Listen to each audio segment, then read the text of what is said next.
Olá, tudo bem? Neste vídeo, nós vamos novamente falar sobre entendendo o concreto e o que? Os fatores que afetam a qualidade do concreto. Veja, se a gente quer aumentar a qualidade, a durabilidade do nosso concreto, a gente tem que entender o que é que afeta essa qualidade. Para quê? Para que a gente possa, na sua execução, a gente implementar tarefas, implementar serviços que possam melhorar a qualidade dele para que lá na frente ele não tenha as patologias, que hoje em dia é tão comum aparecer patologia precoce nas nossas estruturas de concreto armado, ok? Então vamos começar. O que é que afeta a qualidade do nosso concreto, tá? Primeiro, relação ao água-cimento. Não tem como escapar disso. Se você quiser ver, eu fiz um vídeo aqui, vai estar aqui em cima, um vídeo sobre a relação ao água-cimento. Falar para você entender por que é que a relação ao água-cimento realmente baixa a resistência do concreto, se ela for maior, né? Óbvio. A relação ao água-cimento é inversamente proporcional à resistência do concreto. Então, se a gente vê um gráfico aqui, relação ao água-cimento e resistência do concreto, ela é crescente a resistência quanto menor for a relação ao água-cimento. Agora veja, mesmo com a relação ao água-cimento baixa, se a gente vê uma vibração insuficiente ou adensamento manual, o que acontece? Insuficiente adensamento do concreto, e um concreto mal adensado, ele tem mais vazios, tendo mais vazios ele é menos resistente.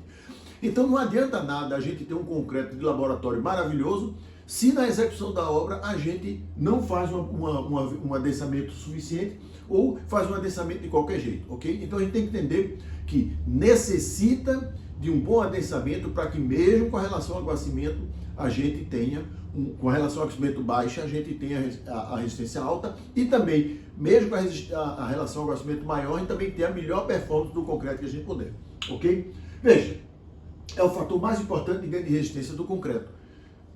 Muita água leva a segregação e vazios do concreto.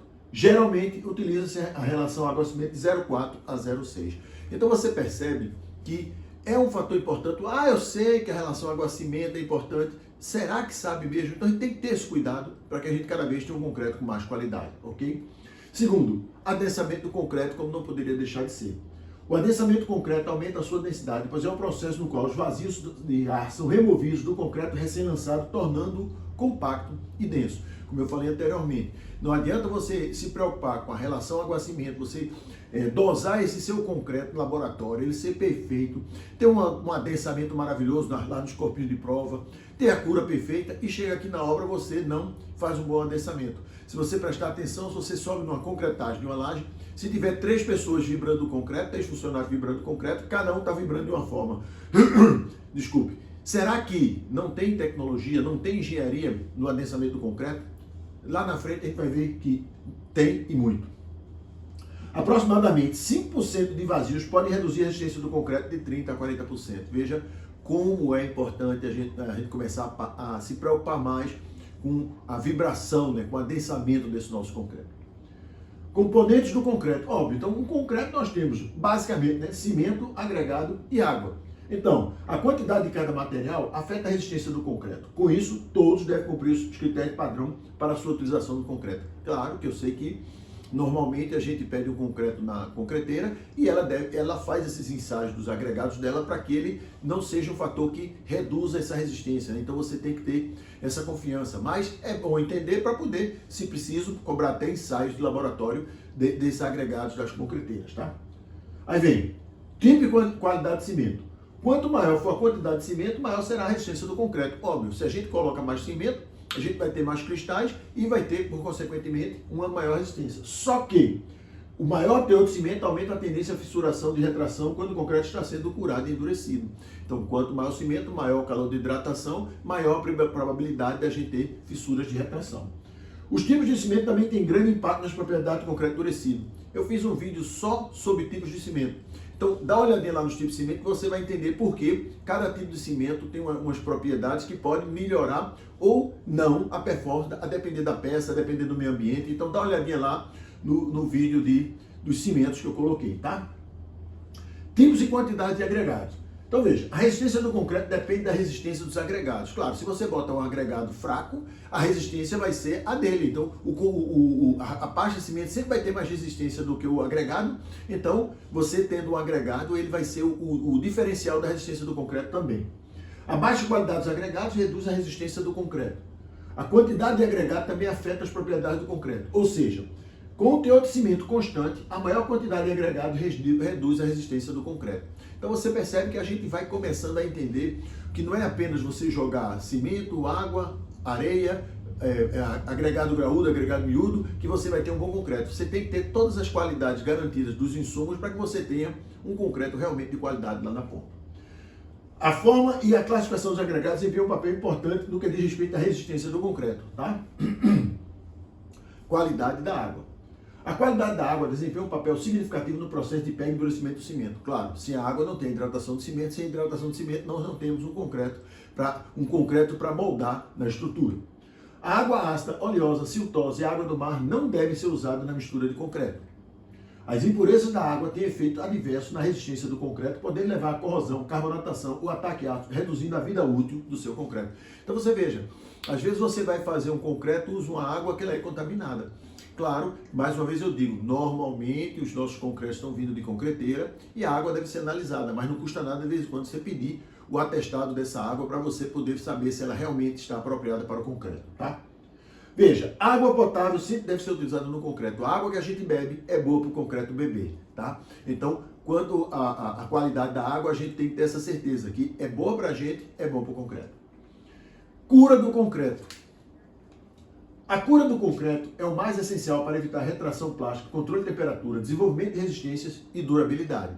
Claro, você lança o seu concreto, se você deixar ele evaporar, aquela água sair evaporando, você vai criar caminhos. Ou seja, se você faz uma laje e deixa sem curar durante 24 horas, ou seja, você faz hoje, você vai começar a curar amanhã, a depender das condições climáticas, você pode perder até 25, 30% da resistência do seu concreto.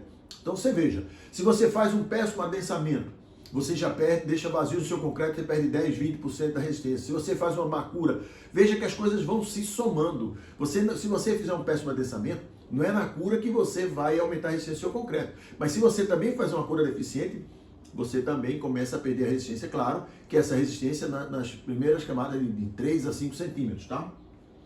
A cura fornece a umidade e a temperatura desejada na profundidade próxima à superfície após a colocação. Próxima à superfície, né? A cura fornece a umidade e a temperatura desejada na profundidade e próxima à superfície após a colocação e acabamento do concreto para desenvolvimento de resistência, né? Então, você veja que ela vai ajudar na temperatura, tudo mais a cura vai ajudando. Por isso que eu sou muito mais a favor da cura com água. Claro que você pode fazer uma cura associada com um agente químico de cura e também a cura úmida. A cura fornece água suficiente para o concreto para completar o processo de hidratação sem interrupção, que é importante para o desenvolvimento da resistência. Então você percebe que a execução da estrutura de concreto armado pode levar a diversas patologias que a gente não vai entender lá na frente. Ou seja, se você faz uma forma deficiente, se você faz uma armação com problema, né, ela afundando, se você faz um lançamento problemático, se você faz o adensamento, a cura, a retirada das formas, então tudo isso você pode incrementar problemas na sua estrutura que futuramente vai ser cobrado. Pode ter certeza. Cada defeito que a gente fizer na execução da estrutura do concreto armado vai ser cobrado lá na frente, ok? Então veja, o período de cura depende dos tipos de cimento e da natureza do trabalho. Você vê que cada vez a gente entende que você fez um concreto sem saber qual é o cimento, você não sabe qual é o cimento que demanda mais tempo de cura. Claro que o maior tempo de cura é melhor para o concreto. O melhor seria se ele curasse os 28 dias. Claro que a gente não pode. Você vê que o corpo de prova, ele fica lá no tanque curando por 28 dias. Então aquela resistência ali, ela é altamente ideal para o corpo de prova. Então tem que ter muito cuidado na execução do nosso concreto para a gente tentar se aproximar o máximo possível da resistência lá daquele corpo de prova, ok? Então, uma dica importante. Utilizar o mínimo de água possível durante a mistura do concreto e usar o máximo de água possível na cura. Então, esse vídeo foi mais ou menos para a gente entender, foi para a gente entender que a execução da estrutura do concreto armado é exatamente onde tem diversos problemas que são gerados para lá na frente não entender as fissuras, não entender as deformações mais elevadas, não suportar a carga. Então, tudo isso é na execução da estrutura de concreto armado. Ao longo, no Entender no Concreto, nós vamos dar uma palavrinha sobre problemas de alançamento, de forma, de aço, de cura. A gente vai dar uma palhinha para a gente mostrar alguns pontos importantes que a gente pode melhorar para ter um concreto de melhor qualidade, uma estrutura de melhor qualidade e que a gente tenha menos patologia, ok? Na próxima aula de amanhã, nós vamos falar sobre junta de movimentação, ou seja, qual é a função da junta de movimentação, o que é a junta de movimentação, como é que ela se processa, tá? Então nós vamos falar sobre isso na próxima aula. Aguardo você, até lá.